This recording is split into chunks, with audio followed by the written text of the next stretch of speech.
Hi everyone and welcome back to the YouTube channel again. So this is the second video of the RS5 B9. If you've seen the first video, you probably know we unleashed, make the car running now. So it came as an on-run on the recovery track directly from the mine dealership where there was an enormous bill for the repair. They actually want to replace the engine, as we mentioned in the first video. We did figure out there's a problem with the exhaust camshaft on the passenger side. And soon as the sensor is actually disconnected, the car will only start because there's no readings. And soon as the camshaft sensor is connected back on, there's like massive difference in the reading and the car will just be cranking and it wouldn't start. Unfortunately, again, it's an engine out job, so stay tuned. First time we will be removing on our channel the 2.9, which is the last generation of the engine, and we will see what's going on inside. So stay tuned and we will take the engine out now. Okay, so I think Audi finally went to Porsche to have a look how it should be done. So the ECU was disconnected. There are just few connectors, as you can see, for the whole loom. Some very easy access. Previously, if you remember, the 4.2s and 3 liters, the loom go all the way around underneath the wipers over there, and it's just a bit of a pain to take it out. So from underneath the airbox, we have the mine positive cable along with some ground cable. So all that was disconnected. And afterwards we can move on to the coolant system. So from back of the engine on the left hand side there were two coolant pipes that needs to be taken off, and on the other side I think there were another two. And as a last thing, from the top we will just unscrew 3 bolts on each side which are holding the top mount with the shock absorbers. Okay, so finally the B9 is sorted a bit different what we used to. So there's a 16mm bolt just over there, same on the other side, and there's no nut. The nut is actually welded to the chassis. There are 3 more on the top over there.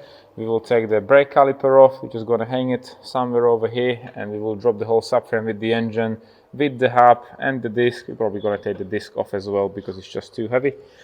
And from underneath we have these 2 coolant pipes.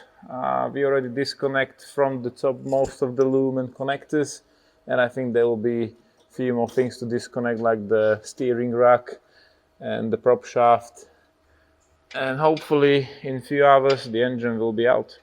Okay, so situation from underneath. Exhaust is disconnected, typical rusty clamps. We will have to replace the clamps. The prop shaft, just one clip that will slide off.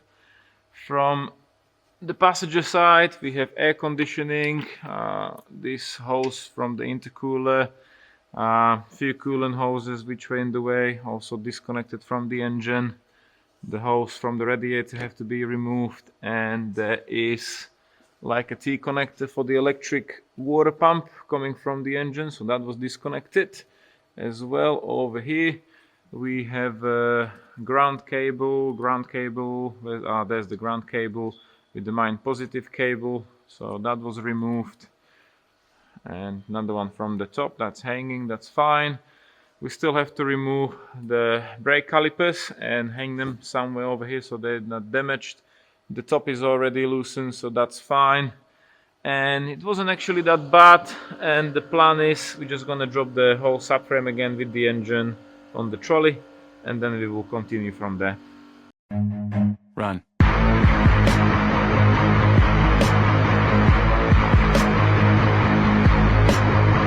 Okay, so as you can see, the engine is finally out of the car, and it's not that bad like we used to take out the old 4.2s. It's not filthy, full of oil, but still you can tell there are a few small leaks here and there, so that will be cleaned up. So this was day one. We started like late afternoon, and it's actually 10 o'clock evening at the moment. So tomorrow we will continue stripping the engine down. We have to remove the intake from left and right, so we have better access on both cylinder heads, and we can actually put the tools for timing in place. And from the back of the engine we have to take out or take off the exhaust and make ourselves a bit of a more space from the back of the engine.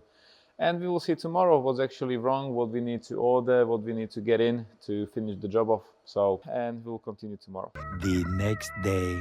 Okay guys, so here we are, day number 2. So again, afternoon we will sort out all the customers which are picking up the cars from us. So that took a couple of hours, but we can finally continue on the 2.9 engine from the RS5. Stripping time.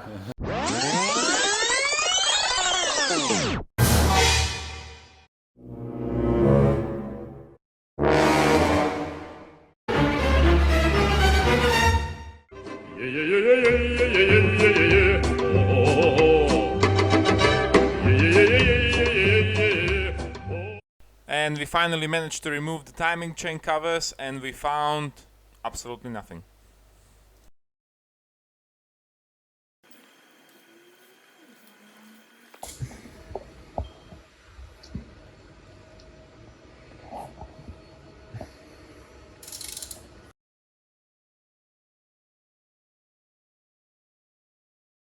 Okay guys, so we stripped the engine down and we finally have access to the timing points. So the timing tools will go onto each cylinder head. There are different timing tools than on the 3 liters.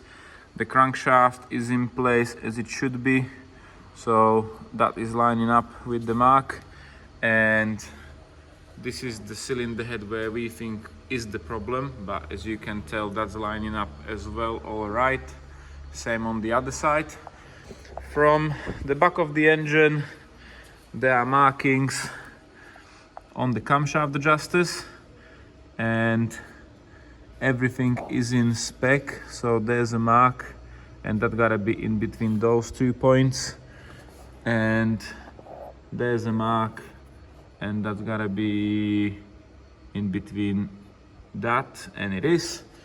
Same on the other side. So there's our marking, all good. And there is our marking on this side, which is also good. So we get to the point when the engine is out of the car and we can't find the issue yet. So we did find inside the manifold, yeah, this is full of coolant and oil, I don't know, whatever. So I think we will have to take off both manifolds off, but we still have to find out what's actually wrong and what's going on, why we have a problem on the exhaust camshaft here. So search continues.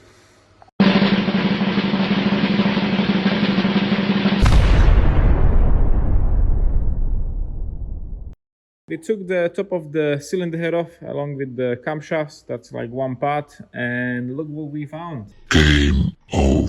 So there's a rock arm and it looks, it's not in the place because it should be right here. This is the hydraulic lifter. And obviously one of the exhaust valves were not opening at all, and I'm not sure, it doesn't seem to be damaged, which is fine, but yeah, we have to do further inspection what actually happened there, and we also have to inspect the camshafts, which are Mirko camshafts. Yes, the camshaft is here. I don't want to lose the bolts. So And it's broken. yeah, this is our damage actually. So this was the whole problem. Yes, this is a camshaft position wheel, which is actually the sensor is leading the position. If you can see a little bit, it's completely pushed towards this way. So the camshaft, where is the hole, yeah, is actually not reading the position because it pushed it that way. Yeah, it's completely out, it's completely damaged. There are some shavings, yeah, parts, you know, grooves and so on. Also, this kind of the camshaft is completely grooved out. Yeah, there is a damage on the material. Yeah, so this camshaft is completely gone. So next we will have to price it up. £2 million later, we have to check everything again, but this should be like a pressed in. So I think what happened, the camshaft sits in place because it has no place to go actually. No. And this is the original spot where you can see the small line, like it's shinier. So the whole ring, this is like an ABS ring, let's call it, with still pieces falling out of it. It's basically pushed out like Miroslav said, and turn it around, where's the hole? Yeah. So this is the hole, and as you can tell, it's not in the middle. So unfortunately, internal damage. I have no idea what happened, or we have no idea what happened. We didn't find any socket or anything inside the engine yet. But you never know. We might find a spare 10mm socket, which will be very helpful for our garage.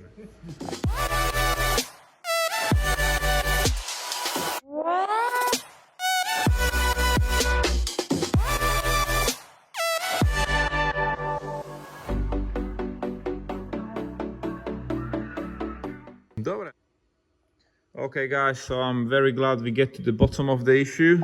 Yeah, this is one of the rock arms. You can see the pins or the bearings inside completely fell out. It seized up and it probably jumped into this ring sensor for the camshaft sensor. camshaft position sensor, and you can see the damage, and also you can see the original position where it was, and that's why the engine didn't want to start, and we were only able to start it when the sensor was disconnected. So we will definitely need one exhaust camshaft, these rock arms. If you're gonna have a look at the engine, this one is definitely seized up, so that will fail as well. We also do have some markings on the other ones, so our suggestion is replace all 24 of them, which is getting a bit of a deep into the pocket, but when I'm turning them at some point now, I can feel there's a resistance at this point. So I'm not sure what happened, but our advice will be replace all of them. Also, from the timing side, we didn't find any issue. We have to take off the oil tensioners, and probably will replace them along with the top slider bracket, which is on the cylinder head. And yeah, this is everything what we have to remove. So we have the camshaft adjusters here, the injectors, these big boys. Looks like a diesel injector, but all this gotta come off, unfortunately, to get to the bottom of the issue what we found. And as I mentioned, and you probably see it in the first video as well, you can tell, yeah, the coolant was getting inside the engine. And from 2014, I believe, or something like that, somebody at car manufacturer said like it would be a good idea to actually do the intercooler with coolant or with water, and it's not enough to cool it with air, which is in lower temperature. But yeah, something failed inside this intercooler, and it's mixing water and it's sucking water in.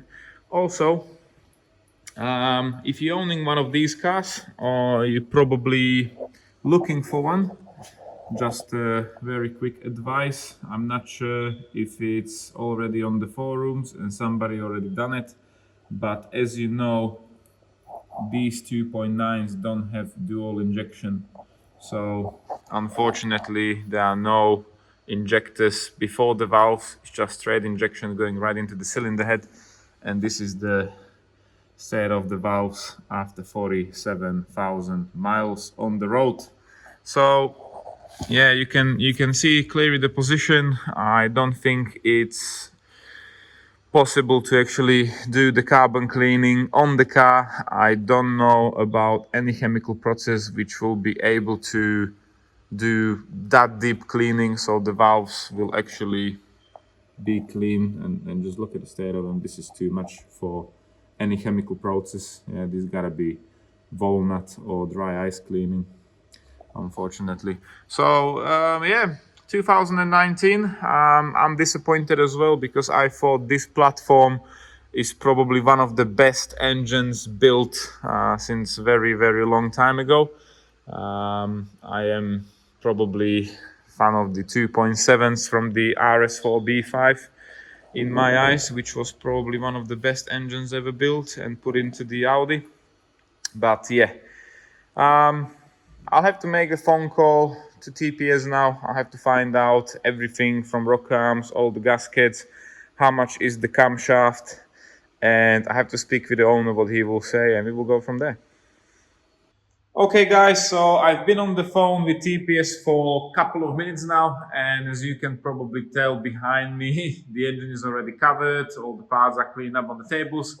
So yeah, unfortunately, the parts what we need are on back order, so they didn't give me any date.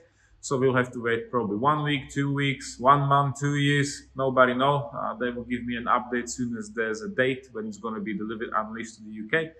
And yeah, the most expensive part from the whole job was obviously the cooler, which is placed over here, where you see the coolant in the intake. So that was over £1,000. Then the camshaft, which was like 800 and something quid. And we still need rock arms, loads of gaskets, new bolts, and so on and so on and so on. But yeah, we will finish the video here because I don't want to have too much gap in between the videos. and I'm really hoping the parts will arrive very soon and we can continue with the job. And I'll see you in the next video, guys. Take care.